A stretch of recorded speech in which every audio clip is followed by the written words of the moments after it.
Central lock. Yung blue negative, yung green positive. Balik mo tayo ng relay para i-connect doon sa remote. Ayan.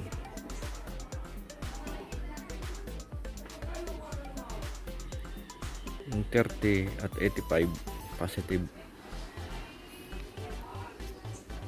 30, 85 pwede magkadikit na yan, positive. Positive siya kuha ng power. Okay, tapos yung 86 doon natin i-connect sa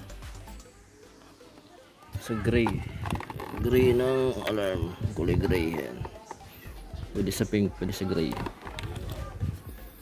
Tapos yung 87 yun na yung papunta sa positive nito. 87. Yan, okay. Testing natin. Pag in-unlock natin, unlock, mabubukas yun.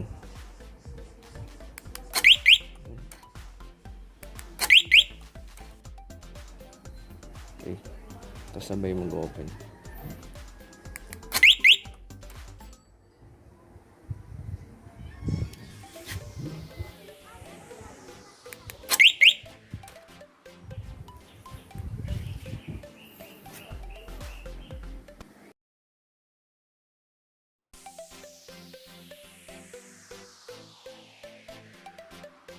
Orange, isang wire sa orange, tapos yung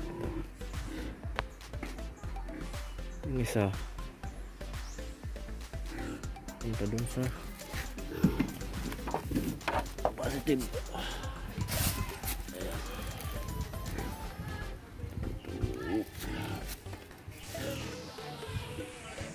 Ayan, ito sa 87 na.